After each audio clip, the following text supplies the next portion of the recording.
Hola a todos. En algún momento de la década de 2030 tendrá lugar la primera misión tripulada a Marte y es algo en lo que ya hay mucha gente trabajando, pero que en realidad será la antesala, o al menos eso es lo que se espera, de una colonia en Marte. Es algo que todavía está lejos, quedan muchas décadas hasta que se plantee construir una colonia permanente en Marte, porque en realidad lo primero es empezar a explorar el planeta rojo con misiones tripuladas. Pero tarde o temprano pasará.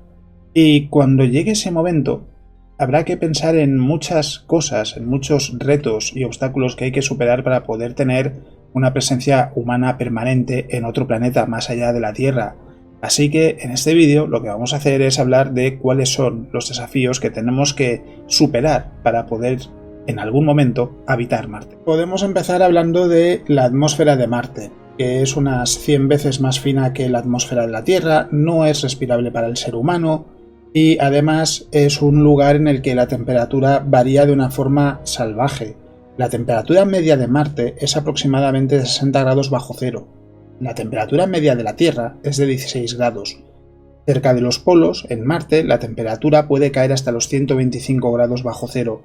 En verano las cosas mejoran, pero no mucho, porque en el hemisferio sur se ha observado que la temperatura podría subir hasta los 20-30 grados incluso. En el hemisferio norte se ha visto que incluso en verano apenas pasa unos pocos grados de cero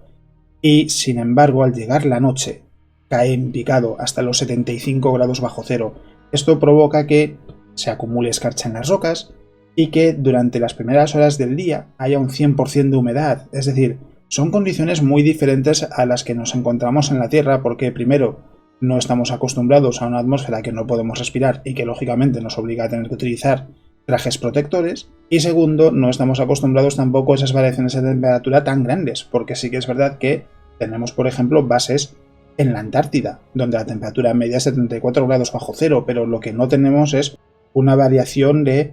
100 grados prácticamente en el curso de un día, y eso es, por ejemplo, uno de los muchos obstáculos que va a haber que superar cuando se quiera tener una presencia permanente en Marte, porque habrá que construir estructuras que sean capaces de soportar muy bien esos cambios de temperatura, que en su interior sean capaces de ofrecer una temperatura muy estable y por supuesto que no tengan una humedad excesivamente alta para que los seres humanos que vivan en ellas puedan estar cómodos. Hay que decir que Marte también tiene estaciones, igual que la Tierra, porque su eje también está inclinado, y sin embargo, como la órbita de Marte es mucho más larga que la de la Tierra alrededor del Sol, esas estaciones son más largas. Por ejemplo, en el hemisferio norte, la primavera dura unos 7 meses aproximadamente,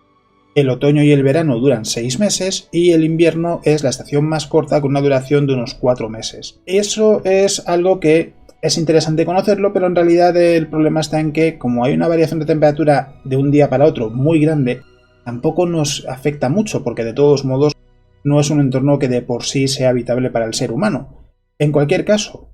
hay otro aspecto que no se puede ignorar y que plantea un desafío tanto a nivel tecnológico como a nivel humano, porque las tormentas de arena en Marte pueden ser fenómenos realmente fastidiosos. En esta imagen se puede ver en la izquierda Marte en condiciones normales, en la derecha Marte durante una tormenta de arena global que afecta a todo el planeta y que obliga a utilizar, por ejemplo, métodos de generación de energía alternativos. Por poner un ejemplo, no se podría utilizar placas solares durante una tormenta de arena porque en la superficie pueden llegar a ser tan densas que prácticamente es como si se hiciese de noche y hace falta tener, por ejemplo, un generador nuclear, por poner un ejemplo. Esto, en cuanto a la tecnología, tiene soluciones más o menos sencillas, más allá de tener que pensar en qué sistemas de respaldo habría que utilizar por si falla la fuente principal de generación de energía, etc. Pero desde el punto de vista humano, desde el punto de vista psicológico, seguramente haya que preguntarse también qué efecto puede tener en los seres humanos que vivan en Marte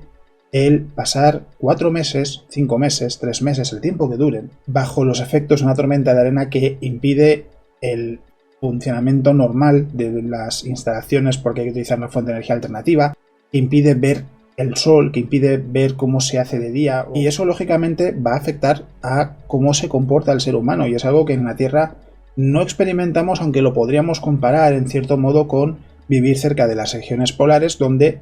en invierno y en verano los días y las noches son mucho más largos que lo que experimentamos en el Ecuador, por ejemplo. Y también hay que pensar en la radiación, porque en la superficie de Marte se experimenta aproximadamente 2,5 veces más radiación que en la Estación Espacial Internacional, y por tanto, los astronautas que viajen hasta allí, los seres humanos que viajen en el futuro, en ese escenario en el que tengamos una presencia permanente en Marte, tendrán que poder protegerse de esa radiación, porque el impacto de los rayos cósmicos, por ejemplo, en la Tierra, queda totalmente mitigado gracias a la magnetosfera, pero Marte no tiene un campo magnético, y por tanto hace falta proporcionar esa protección, porque si no, estamos expuestos, por ejemplo, a sufrir enfermedades graves por esa exposición a la radiación, y las construcciones que se lleven a cabo tendrán que soportar no solo esos cambios extremos de temperatura, también ofrecer una protección adecuada frente a la radiación, y es algo que es extensible también al hecho de que los colonos que vivan en Marte, cuando quieran viajar a otros asentamientos, por ejemplo, que pueda haber en la superficie del planeta, tendrán que hacerlo provistos de algo que les proteja de esa radiación. Hay que enfatizar la importancia de la energía en Marte, en la Luna, en colonias orbitales más allá de la Tierra, porque es verdad que en nuestro planeta la electricidad es una parte inseparable de nuestro día a día, pero si nos quedásemos sin ella,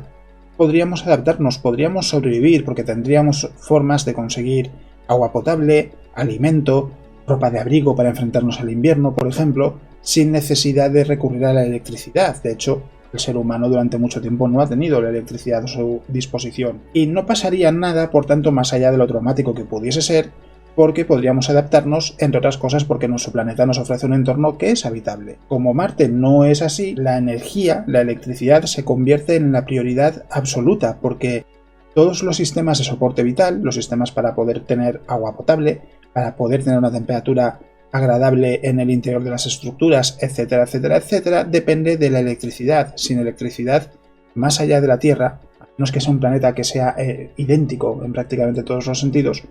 no hay forma de poder sobrevivir, y eso hace que se convierta en algo muy importante, y se pueda plantear, por ejemplo, que sabiendo que una tormenta de arena puede llegar en cuestión de horas y tardar solo unos días en cubrir la superficie del planeta, haga falta tener baterías, por ejemplo. Esas baterías se pueden diseñar con una capacidad que para una colonia, por ejemplo, pues permita tener unos cuantos meses de suministro garantizado y que se puedan recargar, por poner un ejemplo, con paneles solares. El problema es cómo extendemos eso, por ejemplo, vamos a imaginar una ciudad. A lo mejor es la misma solución a mayor escala, pero claro, ya hay que preguntarse cómo llevar esas baterías a Marte desde la Tierra, porque no se pueden construir en Marte. Imaginemos que estamos fabricando esas baterías y de repente llega una tormenta de arena, que llegan sin previo aviso. Se iría todo al traste. Y eso es algo que hay que tener en cuenta, no solo, insisto, en el caso de Marte, también en el caso de una colonia en la Luna, no porque haya tormentas de arena, sino porque la energía es importantísima para poder tener esas condiciones, es completamente obligatoria y sin ella no podemos vivir más allá de la Tierra. Es irónico, en la Tierra no necesitamos la electricidad para nada, pero más allá de la Tierra, en un asentamiento más allá de la Tierra,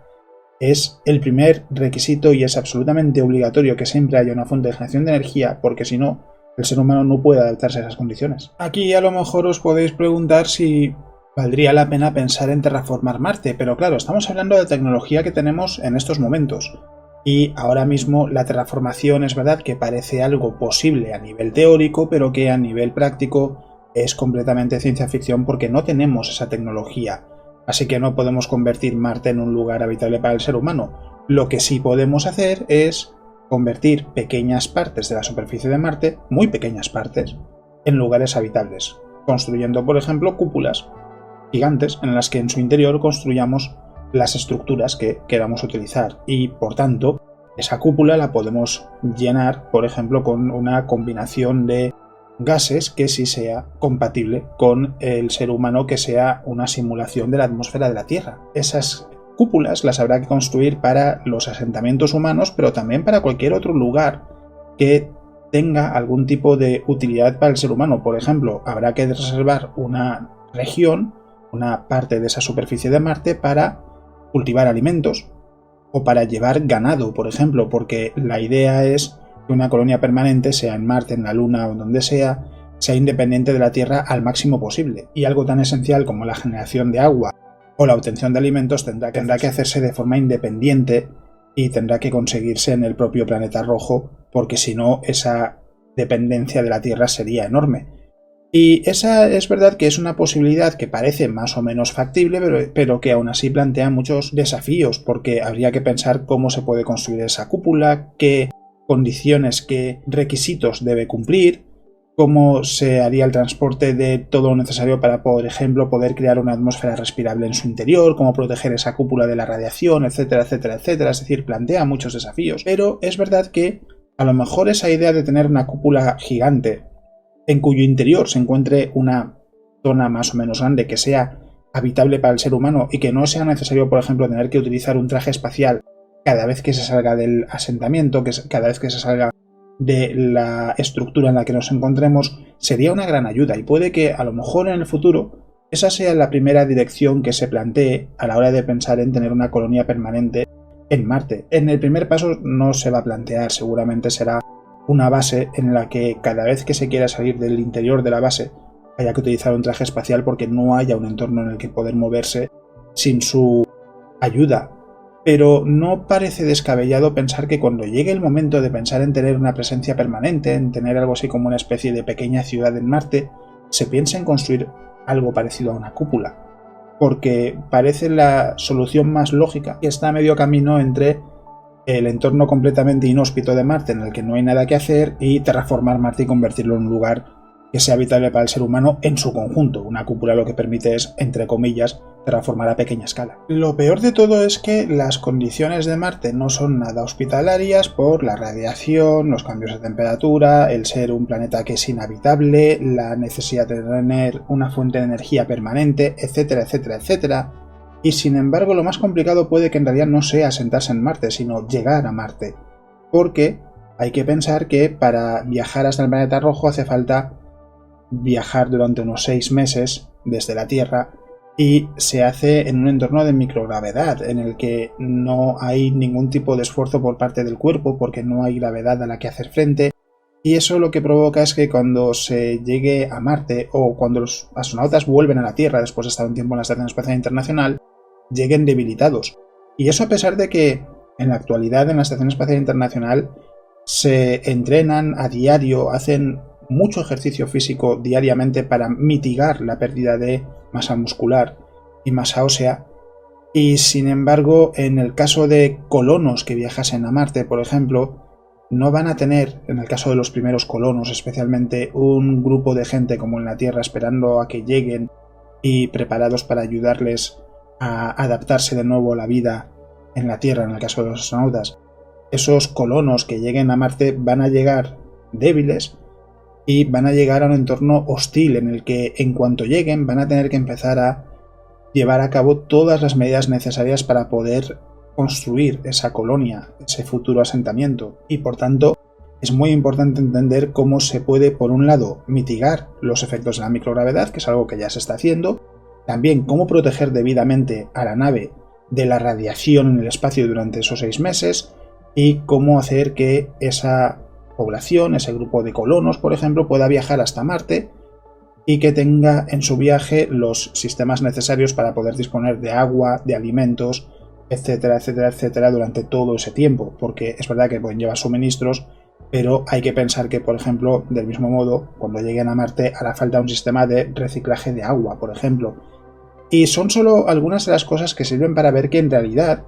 muchas de esas metas que hay que alcanzar para poder tener una colonia permanente en Marte son también metas que hay que alcanzar para poder llevar a cabo una misión tripulada. A fin de cuentas, la misión tripulada que se lleve a cabo en la década de 2030 va a tener que llevarse a cabo en una nave que sea capaz de proteger a los astronautas de la radiación durante esos 6 meses, que tenga los sistemas necesarios para que no haya problemas de falta de agua, en el que se almacenen también los alimentos necesarios para todo ese viaje, tanto de ida como de vuelta. Y en realidad, lo que quiero decir con todo esto es que poco a poco estamos avanzando en un camino que en realidad lo que está haciendo es establecer los cimientos que permitirán que dentro de muchas décadas, cuando tengamos esa tecnología y esa capacidad, se pueda pensar de forma realista en tener una colonia permanente en Marte. Así que ahora ya sabéis cuáles son los desafíos de habitar Marte, que en muchos casos, exceptuando cosas como las tormentas de arena, por ejemplo, son aplicables también a los desafíos para habitar la Luna o para habitar otros lugares del sistema solar. Y hay que decir que ayer en el podcast estuve hablando de Halloween y de sus orígenes y sus raíces astronómicas, y por tanto, si os interesa, os recomiendo que escuchéis el podcast porque creo que os va a gustar ver cómo también algo que parece tan alejado de la astronomía como Halloween también tiene una relación con el firmamento. Aparte de eso, recordad que me podéis encontrar en Twitch todos los días, menos los sábados, de 9 de la noche a 2 de la madrugada aproximadamente en horario peninsular español, donde hablamos de astronomía, ponemos algún simulador como iRacing para hablar con la comunidad. El ambiente es muy agradable y estáis más que invitados a pasaros por allí. Y recordad también que, si queréis, es opcional, no es ni mucho menos obligatorio, pero es algo que a mí me vendría bien, me podéis apoyar en Patreon, patreon.com/alex_ribeiro a partir de €1 al mes. Es algo que, insisto, es opcional, pero que a mí lo que me permitiría es tener más recursos y poder dedicar más tiempo a todo lo que intento hacer, que es los vídeos en YouTube, el podcast, Twitch, el blog, en definitiva, que pueda hacer cada vez más cosas y tener más recursos para poder llevarlo a cabo. Y, insisto, es algo opcional, no es ni mucho menos obligatorio, pero lógicamente me sería una gran ayuda. Y poco más que añadir. Muchas gracias por vuestro apoyo, muchas gracias por vuestros comentarios. Espero que el vídeo os haya gustado y eso es todo lo que os voy a contar en el vídeo de hoy. Nos vemos.